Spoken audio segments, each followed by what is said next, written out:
Hi, everybody. Today is Wednesday, April 16th, and 2025, and our friend Andrei Martyanov is back with us. Welcome back, Andrei. My pleasure.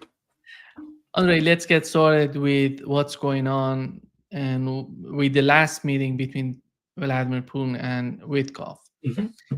Witkoff mentioned that it seems that they're talking about Ukraine and NATO. And do we know if they're talking about the security issue, the security architecture, and what's the importance of NATO? How deep, from what we've been witnessing, from what we've learned so far, how deep they're negotiating on? Well, Witkoff kind of disclosed a little bit, leaked a little bit, and I think it was done for, with some purpose. It wasn't accidental. As we discussed last time, and that obviously happened then. Witkoff met Vladimir Putin. They spoke about 4.5 hours. I think one of the key points they discussed was Iran, obviously. They're not going to disclose anything about it, but I'm pretty sure the bulk of this was occupied by discussion of Iran. And then, of course, what Mr. Witkoff stated about the NATO, Article 5, and all these things. He obviously rushed a little bit when he stated that we are on the verge. Well, Mr. Lavrov, no less, none other than Mr. Lavrov, comes up after that with his interview to Kommersant and pours some really serious amount of cold water on Mr. Witkoff's optimism when saying, "Oh, we're nowhere near, but we are discussing those very difficult issues." And yes, Article 5, the structure of NATO, and how this will be, played around what was defeat already, military defeat of Ukraine. They throw in now 18-year-old kids and girls even. So, and it's just a matter of couple months maybe when they will finish off the killing the rest of them. After that, we will enter some kind of, well, maybe not couple of months, but 25 will still be seeing some combat, it's inevitable. But right now it is between Russia and United States, inevitably. And today, Mr. Narishkin and SVR, Foreign Intelligence Services, no less, if you wish, and if you read, which is sensational in a sense, and people say, oh, it's the top-notch trolling. Well, SVR, I mean, Foreign Intelligence Services, is not exactly known for trolling, but when you have these statements issued by them saying that, now it is United States and Russia who stand on the in the defense of the normal world, while London and Britain should bear the responsibility for what they do. This is like, I was reading this morning, like, oh my God, this is unbelievable. So you can kind of put together those things in perspective. And Europe needs to be deconstructed.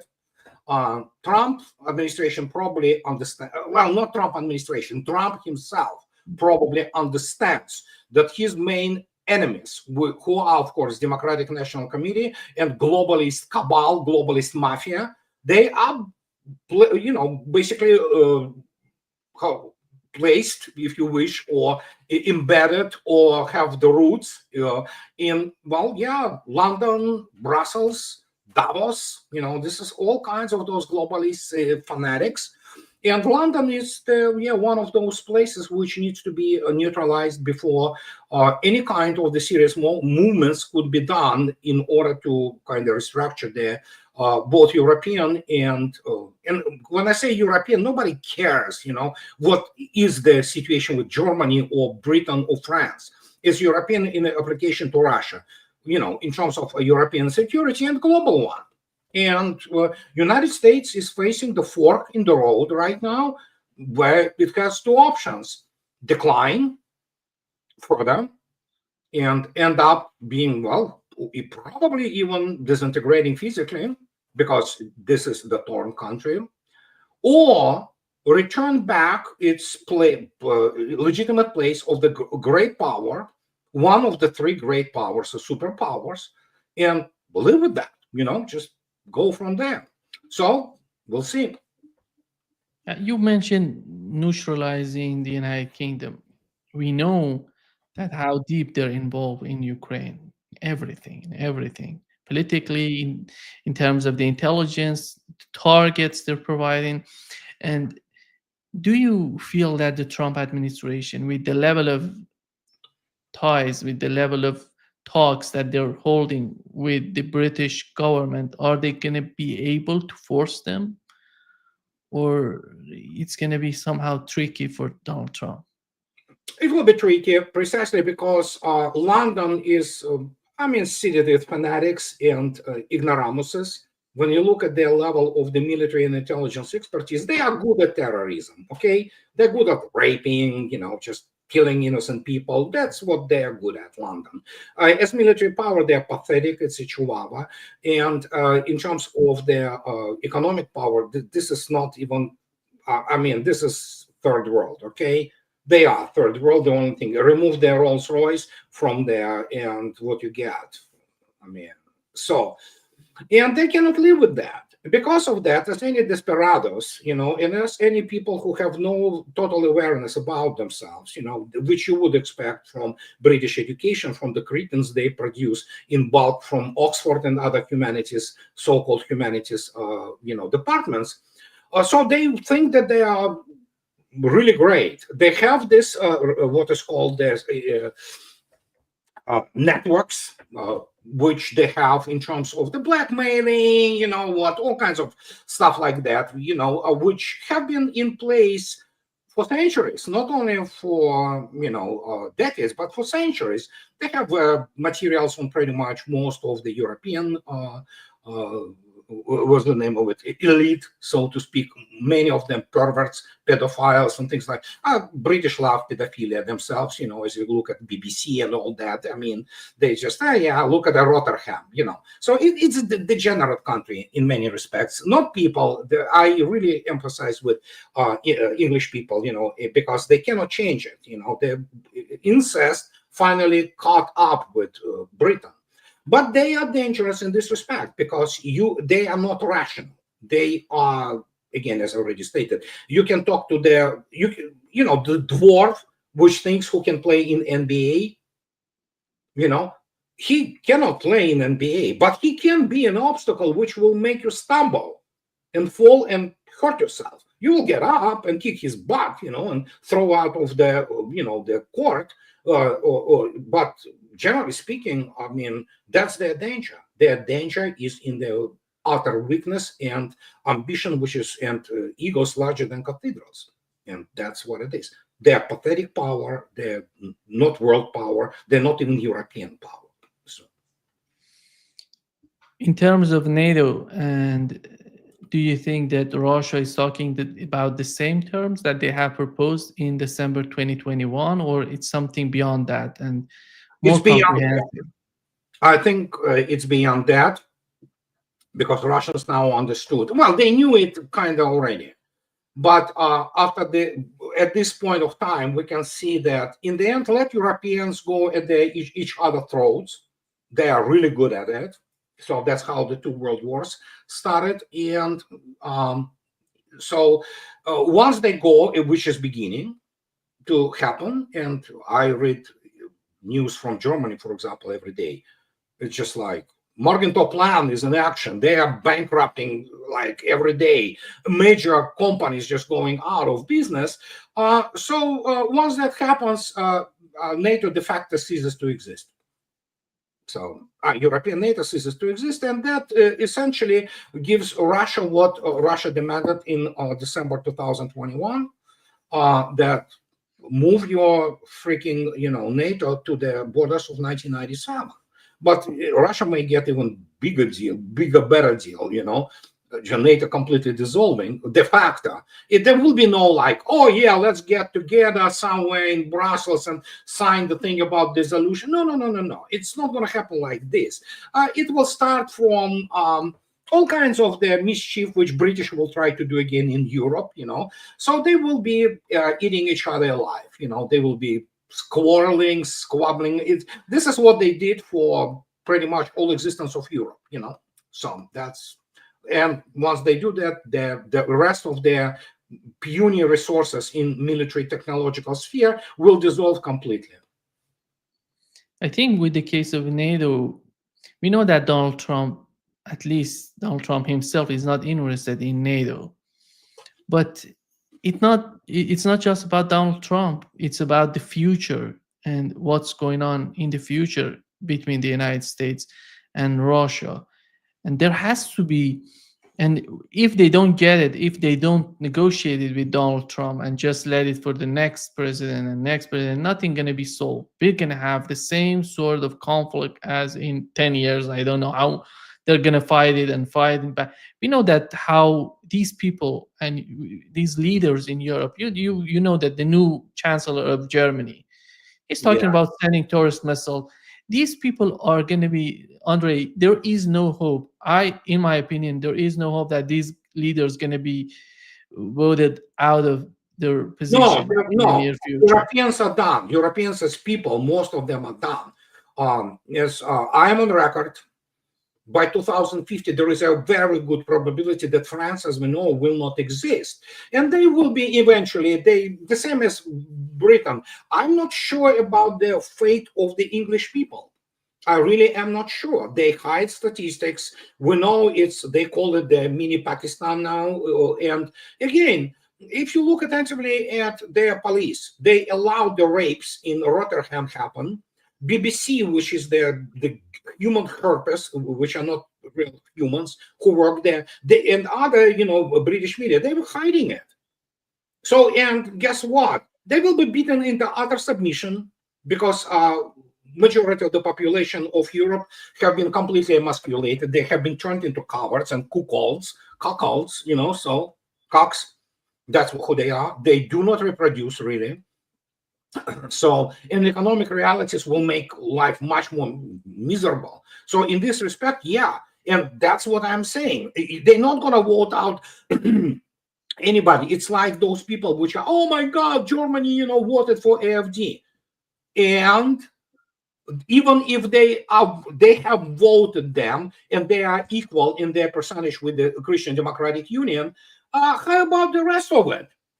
When you put together those globalist parties, AfD is in minority and it's not going to change much. And those people who think that, somehow they get into the government, and the Trump administration will be able to protect them against blackmail and all kinds of things. I don't think so. They will be coerced into doing the same thing. Europe is done. That is why I am on the record. And I've been on record for since 2013, 2014 early, that once they started this thing with Russia big time, in Ukraine with Maidan Revolution, they stepped on the slippery slope, and that it's the defeat of the West. Now we're observing it, and it comes with all things attached to a defeat. Economic misery, complete, spiritual death of their civilization. And yeah, they are dangerous because they're fanatics. You cannot talk with them as rational people. And when you look at the political elites of Europe and in the United States, they are morons, most of them. There are some smart people, but most of them are credentialed morons. You cannot talk to Richard Haas about correlation of forces and means and how the operational factor, shapes strategy. You can't. He will not understand. Actually, most of the people in the Pentagon probably will not understand, So, and when you look at it, and this is just it, and then you go rank lower, Europeans, fanatics. You saw yourself what British military is. They managed, together with the United States, to kill now 1.3 million of the Ukrainian troops. That's, you know what? You have to be a complete moron to accomplish this. As I already stated, military education in Europe is a joke. It's a joke. They're institutions, be that RUSI, Royal United Services Institute, or the Stockholm Institute, or whatever they do, the CIPRI, all those think tanks. It's pathetic. There's a bunch of amateurs. And we have to look at this amateurism spreading all over, most dangerously into the engineering sphere. We are getting to the technological field, which really matters a great deal, and obviously industrial field, and these Cretans killing their real economy. They create the machinery which doesn't work. So what do you expect? It's like, how the hell did you end up doing this? And people, I made a video yesterday about their part of it was about BMP-3 and Bradley infantry fighting vehicles. And people correctly brought up that, oh, remember this movie, Pentagon Wars? It's actually turned out to be a documentary. Fact is, people who participated in it said it was much worse than what is portrayed in the movie. This is what we talk about. It is utter, sheer loss of competence across the whole spectrum of the activities of the civilization, ranging from diplomacy to fundamental sciences to what have you. And so you have this now. And what do you expect? And we have the result. And guess what? Civilization cannot continue like this. It requires number of the glues, so to speak. Nuclear scientists call it gluons, if you wish. So it requires those civilizational gluons which keep this together. And it's from culture, spiritual, mythology things and things like that. But when you look at the history of Europe, and May 9th coming, it is an anniversary of the Red Army's defeat of Soviet Union defeat of Nazis. Well, guess what? That was the end of it. It was due to the United States, taking the credit for the victory, which actually enriched itself tremendously and profited tremendously from World War II, which for about 70 years have been able to maintain this, rotten civilization, which killed 70 million people in the last war, to go alive. Now it's over. And 80th anniversary is huge in Moscow. And, Mr. Z is going to be there. There are a bunch of people coming there. It seems, if I'm not mistaken, India, Brazil, if I'm not mistaken, they're going to be there. Yeah, the Modi will be there. Mr. Z will be there. It's just, And there you go. It's more than half of Russia world economy there. And way more than military power. So, and when you look at that, and the rumor has it that Mr. Hexet may go there. But what I say, United States, it's a sad story. United States was a big ally, there's no doubt about that. United States and the United Kingdom, Great Britain, they paid their dues. All the British were trying to fight Hitler where he wasn't, but it was the imperial thing. But they were allies. They were legitimate allies. They were supposed to be there, So it is so sad that America, which was Russia's ally, Soviet Union ally, and which paid its dues, it contributed, obviously, and they will not be there, because obviously the United States became the existential enemy of Russia and Russian people. While in reality, it should have been as it was in 2010. They should have been marching there as allies who defeated Nazism. But guess what? United States, let alone UK, they support neo-Nazis. You remember on the same day that Witkoff went to Russia, Donald Trump tweeted that Russia should get moving. And here it seems that if the issue is that deep, if the situation with Europe is that complicated, and Russia knows that what they want, they know what would be the final agreement on their part. What do they want from the West? What sort of agreement? What sort of guarantees from the West? But it doesn't seem that Donald Trump is that much informed about, because when you say get moving, you have it's not just a little thing to talk about. You have many issues to negotiate on. Yeah, Lavrov poured the Cold War immediately. So Trump talking about deadlines is laughable. I mean, it's laughable. United States has no cards whatsoever. And again, as I already stated, we are within the stream of history. We are not outside. We have to be aware of where we are. We are within the stream, which is the decomposition of the West happens with the, incredible speed. And it doesn't matter who comes to power in the United States. United States can do nothing about changing the outcome. Nothing, literally, short of going nuclear. But then again, the United States will cease to exist, as will most of the world. So, and if the United States wants to, inscribe its name as the biggest war criminal in the history of humanity, whatever will be left of humanity, they certainly can do that. But it will cease to exist. And the point is, you have to make choices. Russians see in Trump the possibility that you can make arrangements without going the hard way. Is Russia ready to go the hard way? Absolutely. All operational tactical data, economic data says so. It's in our faces, literally, that we can see it.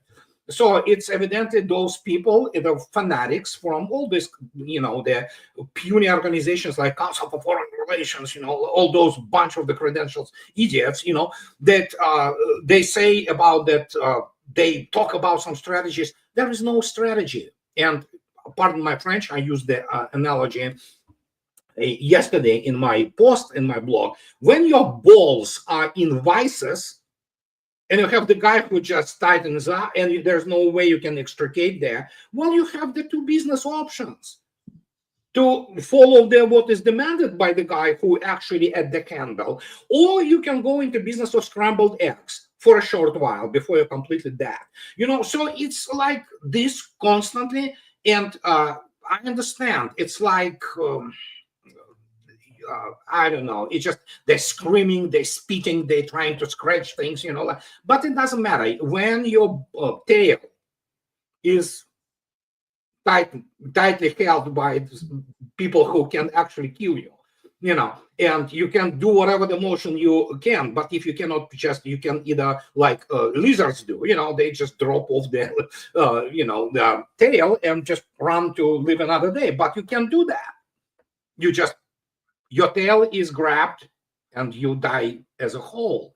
It's like famous Russian proverb: if the talon of the bird is in the swamp, the whole bird goes, So it's the same here. And no matter how much we talk about it, people who make decisions, they are also obviously dictated by the logic of the circumstances.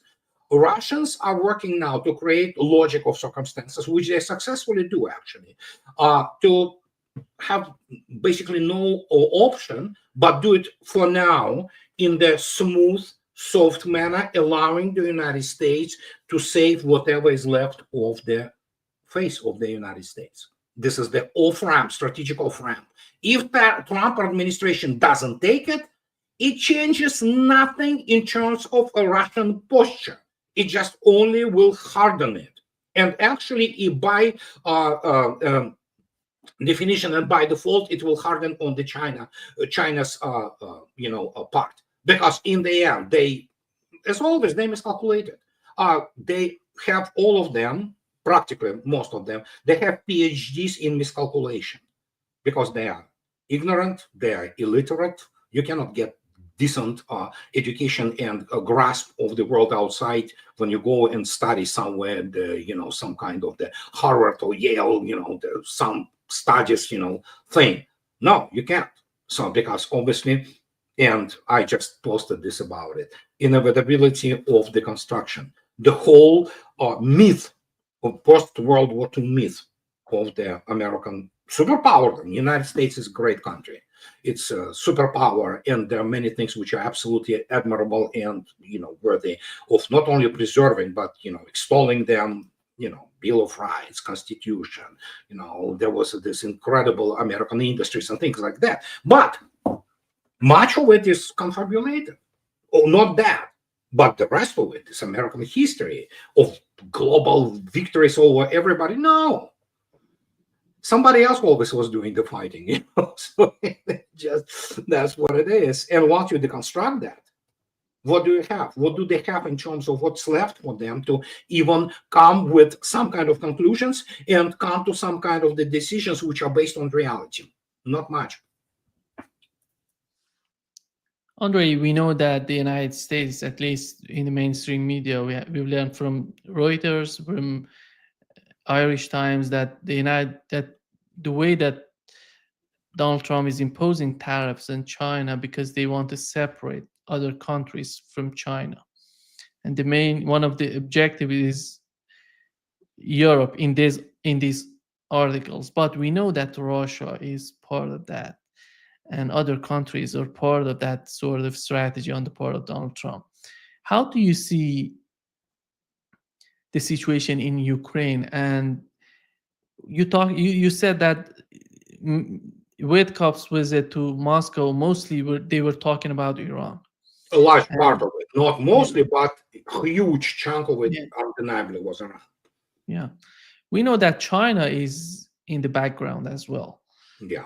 How do you think that Donald Trump can manage all of them together in somehow, because they cannot get rid of the conflict in Ukraine while they're trying to negotiate on other issues. I'm so fascinated the way that Donald Trump is Yeah, handling yeah. the issue. Uh, tariffs strategy, if you can call this. I mean, it was obviously, yeah, it's pretty adventuristic, but there, at least you can see the method to it. You can understand the logic, however perverted, but there was a logic behind that. And in some sense, as strange as it may sound, it may kind of work, because idea was to blackmail everybody else, then withdraw the blackmailing from everybody else, but China, and so uh, you cannot scare Chinese anymore with that. You can create troubles for China, no doubt about it. But the problem is that China can create a lot of economic pain on United States too, and I mean a lot. Let's call it the Walmart pain. Because it's not just Walmart. Pretty much most of the American retail is either China, or as Trump thinks that he can move all those supplies into the other, East Asia countries. Andre, sorry for interrupting you. There was a report that shows 75% of what Amazon is selling in the United States coming from China. China, yeah. Yeah, Amazon is essentially Alibaba subsidiary. Let's put it this way. So yeah, it's we know that, So yeah, it's but yeah, let them play. It's the game. Trump, for some reason, and again, let's not forget who Trump is. In many respects, there are some admirable qualities to him. But primarily, he's a hot air balloon and narcissist, okay? He's not stupid by any means. But the problem, sometimes people think that he's one-trick pony and somehow it may work.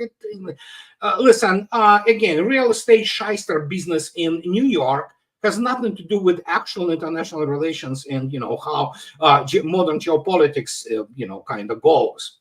So, but yeah, he tries to, coerce, but the reality is United States wants China to be again poor and impotent, which is of course wet dream.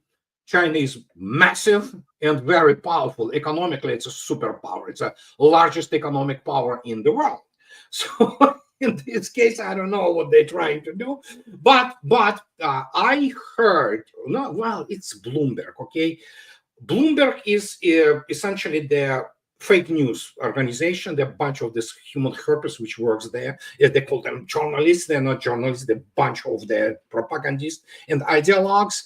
And but the point is, they reported that somebody stated, and there is again, I didn't see any other confirmation, but it was, of course, picked up by all kinds of other organizations, that China gave orders to stop buying any Boeing aircraft, and including the spare parts. It's a rather drastic movement, if you think about it, and the movement which actually will hurt China more than United States, because China, yeah, commercial aerospace is where China lags dramatically behind, Europe and United States, and even Russia. So, and people immediately ask, what are they going to do? I don't know. I need full confirmation of that. If it is confirmed, I think there will be very serious repercussions, not only for China, but for Airbus, because the Chinese obviously who prefer to buy Airbus aircraft, excellent aircraft, nobody argues with that. United States can impose some things on Airbus, so it's going to be fascinating to observe that. Russia is not selling her engines to China. Russia needs them themselves. So, and if that is confirmed, then man, we are into new territory, completely new territory. So, but we need to wait and see. The information came out yesterday. So, if it is true, it's a big deal, much larger than many people understand. Do they want to sell their American airplanes? That's why, because I've heard something about that, and they want to replace them with. Oh no, they sold 780. They want to sell 787. 787s had the issues from the get-go, and actually, even Arabs and Qatar Airline, I believe, they also complained about the low quality of the assembly of 787s, which are assembled in South Carolina. Boeing moved this assembly line there because for the right of work state, which is really a contradiction. Right of work means you have no ability to create trade unions there, So they go there and work there for twice less the, salaries, which they otherwise do it in Everett or Renton area here around Seattle, where they assemble the 737s, for example. So, but it's Boeing, okay? Boeing's decisions in the last 10 years just defy imagination. But for all Boeing's problems, China operates now 2,500 Boeing aircraft. Majority of them are, of course, 737s and 747s. So 747, there are all kinds of others, 777s, and but they prefer Airbus aircraft. So, but again, Airbus is not as secure as many people would think, because even legendary A320, including NEO, new engine option, and A321 line, which I love those aircraft, a single aisle aircraft. Guess what? They all fly on the CFM LEAP engines. And guess what those engines are? They're between Safran and General Electric. It used to be joint venture between Safran and Pratt & Whitney, but now suddenly, guess what? If United States imposes sanctions on those engines, Airbus will not be able to sell their planes to China. Well, they can sell probably the plane, fuselage and all that, but without engines, planes do not fly. And this, guess what? This engine contains at least half of the American parts, this specific LEAP engine. So there you go. It's a conundrum, okay? So that is why we need to be observing these events, how they unfold, if they are true to start with. Don't forget, that's Bloomberg. These are people who are basically fake news, and it's manipulators. They are not real news outlet. So, and well, we have to wait and see. What do we know about the relationship between Russia and China in terms of the airplanes and the technology that Russia possesses? That's a very complex issue. China doesn't have anybody who tells you that, oh yeah, WS engine is coming up very soon. No, it's not coming very soon. And even if it comes, it is going to be anywhere in the Pratt & Whitney 1000 or PD-14 type or LEAP for that matter, quality and, so. But obviously, China made a strategic mistake here when they decided to say, okay, we do the wide body SR-20. It was called CR, China-Russia 929. But they said, oh, the profits stay with us. We're going to assemble it. And Russia said, they were negotiating this joint venture. And then Russia said, no, you kind of, taking huge chunk of it without sharing with us. But Chinese says, no, well, that's because we assemble it. And well, Russians obviously took part in the designing it, all kinds of places like Wing and things like that. Russia said, okay, we're leaving. So you can stay with your profits. But PD-35, which is, by the way, now is in testing, the it's essentially one of the largest engines in the world, specifically designed for the heavy lift. It stays with us, and it's okay. We're not part anymore, but we're going to be, just merely a subcontractor. If you want to buy something, buy from us. So there you go. And China made a huge mistake here. They wanted engine.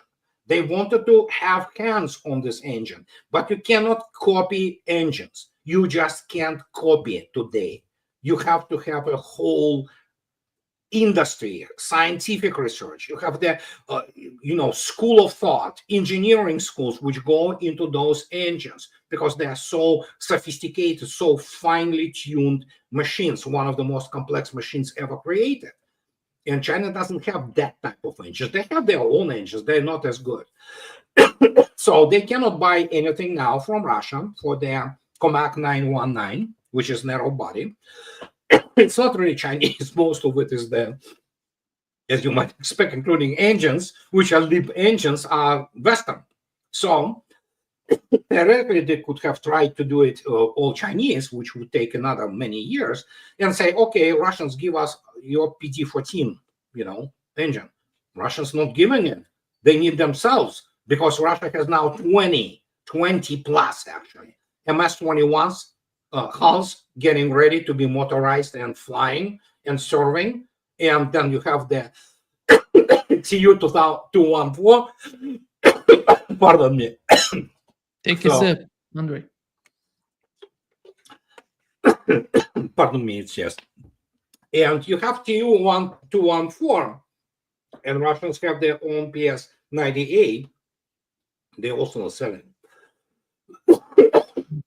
Andrei, when it comes to the situation in Ukraine, we've heard the situation in Sumy region that everybody was going crazy about that. Mm-hmm. Everybody was talking about it. Even the Secretary of States, the Secretary of State of the United States, Marco Rubio, tweeted, and Donald Trump talked about it. What has happened in Sumy, and which everybody was talking about? Well, first, it already dissipated really fast, which tells you something. It took like 48 hours, and now everybody forgot about it. Oh, nothing. They were doing this GUR, which is, and Minister of Defense of Ukraine. They were doing the award ceremony.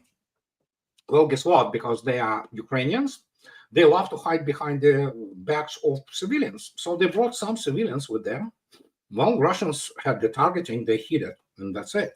Well, sorry, guys, it's so when evidently there is no screams from Washington when Ukraine kills, rapes, and by the way, there are very many NATO personnel kill, rape, execute children, like it was in Kursk area and things like that. You don't hear much from them, don't you? So Russians don't care. Nobody gives a flying coitus about what the United States thinks about anything anymore, and especially what Europeans think. Andrei, do you feel that Marco Rubio is just behaving the same way that Pompeo was behaving in the first Trump administration? Because you remember when he said that now the ball is on Russia's court. Everybody coordinated with Europeans. Right now, the same. Yeah. What does he want, in your opinion? We know that he's a neocon. Yeah, he is an errand boy for Miriam Anderson. Everybody knows that. I mean, he has no opinions about anything himself, so he will do whatever he's told. So he is not really a subject of any kind of in developing of the foreign policy for the United States. I mean, foreign policy of the United States is developed in Tel Aviv, okay? And Trump better also face the reality that he himself is a puppet of the neocons. And so United States in this respect is a literally third world country. It's utterly corrupted by their external power. And in this case, Rubio repeats the same mantras which have been there since the times of Victoria Nuland, and he is a neocon, absolutely. So, and State Department in general, essentially, it's not about diplomacy. The United States doesn't have diplomacy as a craft as such. even the people like Witkov, who seems genuine enough, and he might not necessarily be a bad guy, but the United States doesn't have diplomacy anymore. They don't know how to do it. It's the same as they don't have real strategic thinkers of scale. They don't know strategies, grand strategy. It's all, that's what I said. It's all based on delusions. They live in an alternative universe, and they think that, we come in and we offer this or demand this, and everybody will say, oh, yeah, sure. No. And people say, oh, screw you. I mean, So, and this is what we have. And Mark Rubio, in this case, he is just object. And,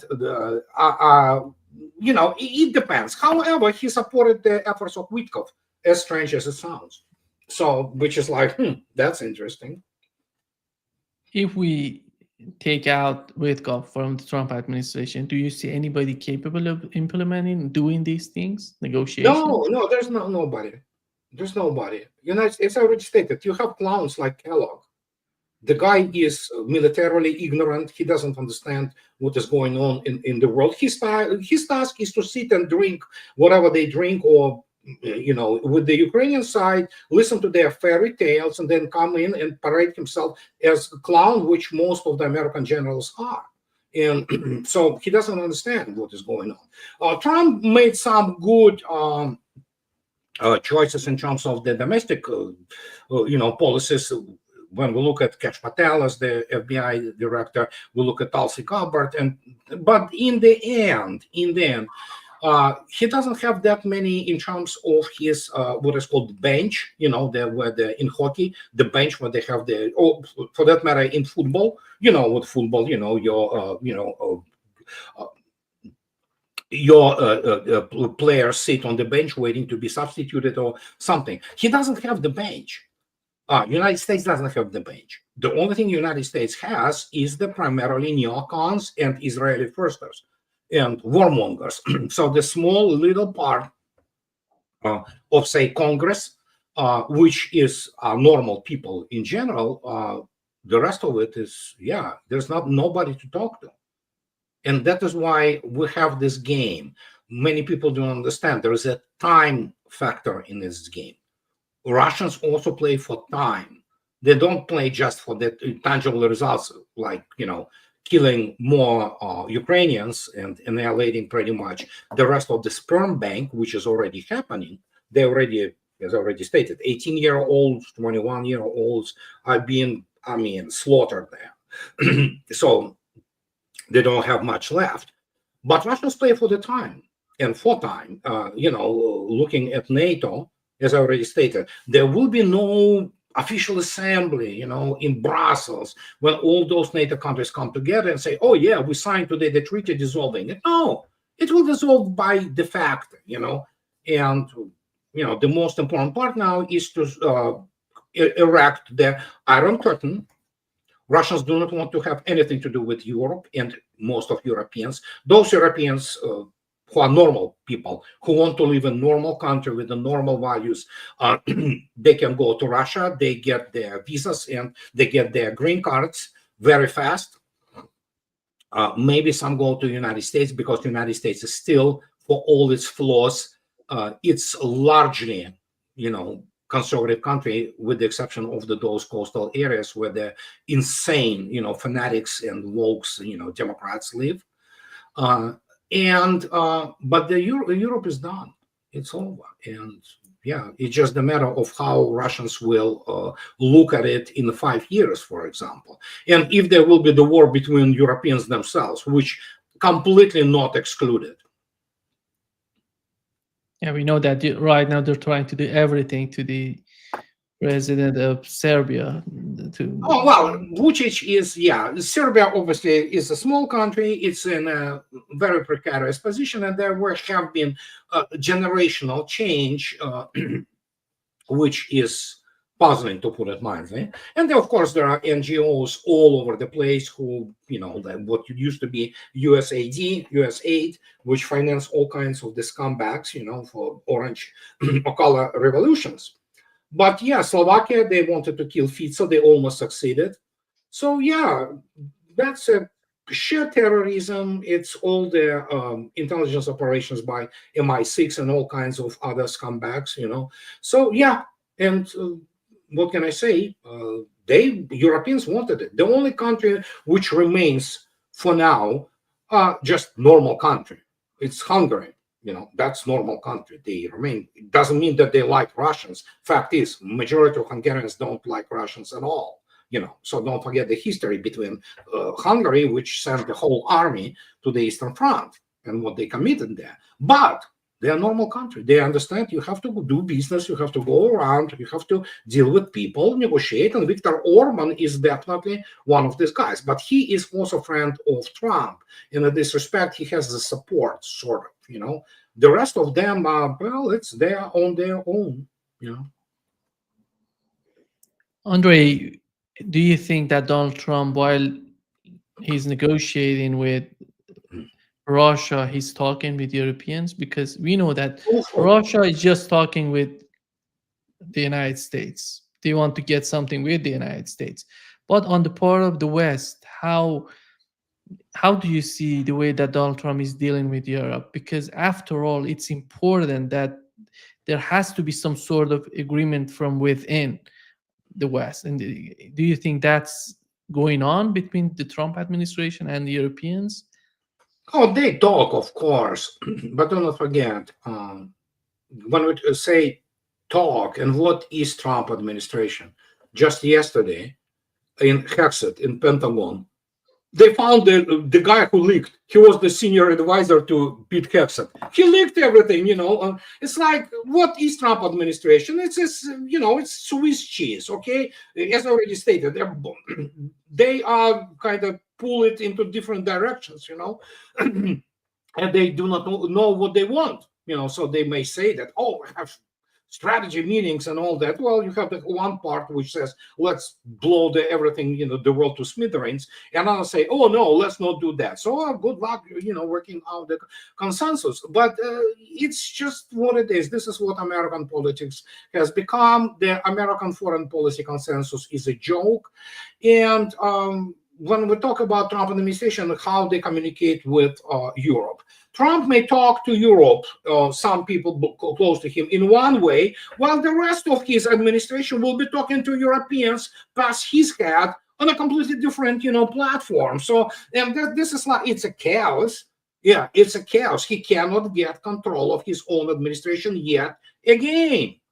He does the first term, but this time, in the sense of the foreign policy, more or less trying to be, sensible. But still, he still cannot control the damn thing. It's like, why don't you go and hire, all those, Democrats again? They will kill you fast. They want his physical annihilation. But the point is that you have to be a real statesman. But what he does when he's a narcissist, he still, as you discussed it earlier today, he comes out and says, there's a deadline. Russia has to move that. I mean, he believes that. He really probably believes that because he doesn't understand the reality and he's not always completely aware. It has nothing to do with his, age. He does well for his age. He is definitely better than Biden, So he is very alert. But the problem is, it's the human quality. It's the quality of the narcissist, It's he just opened the monument to himself in his Mar-a-Lago golf club, for crying out loud. You know what? It's just, he's narcissist, okay? And because of that, he doesn't completely grasp, what is going on. Andrei, just to wrap up this session, we know that, as you mentioned, Witkoff was talking about Iran in his meeting with Putin. Today, we learned that the foreign minister of Iran is going to Russia. He's going to talk with, he's going to deliver the letter of the supreme leader of Iran to Vladimir Putin. And it's all related to what's going on between Iran and the United States in terms of nuclear program. What do they want, the two parties, and the way that they're negotiating with Russia? What is Iran? What's the purpose of Iran, this sort of communication, and what the purpose of Witkoff in that sort of communication with Putin? Well, it's obviously to prevent any kind of the possible breaking out of any possible hostilities, and the United States will do only one thing, which they know how to do. It's to throw everything they have in terms of the cruise missiles, and that's about it. I don't think they are ready to go. There are some people, yeah, they all say, let's, nuke Iran. Well, if the United States nukes Iran, the United States will cease to exist as a country, not because it will be attacked, which it will be in some sense or other, but because it will dissipate as a country. It will not survive the crime which it would commit. But Iran had a good way of dealing with this when Raisi was signing, and there was Peshkizian, whatever I constantly cannot pronounce his name properly, of the president of Iran, and it's almost Armenian name actually. So, and when they signed a comprehensive treaty, they could have avoided all this pain by merely making the military alliance with Russia. But Iran is extremely sensitive of not getting into this, and obviously, let alone hosting their military installation and things like that of any nature. Whatever there will be the latter, I don't know. It's difficult to say. But maybe they are reconsidering the military part of this comprehensive strategic agreement. So who knows? Difficult to say, really. But the idea is to prevent the United States or giving them any reason to basically, attack Iran. And how that could be arranged, difficult to say now, really. It's such a covered, in the mystery and the fog, and so difficult to say. Yeah, exactly. Thank you so much, Andrei, for being with us today. My pleasure. As always. Bye-bye. Bye-bye. Take care.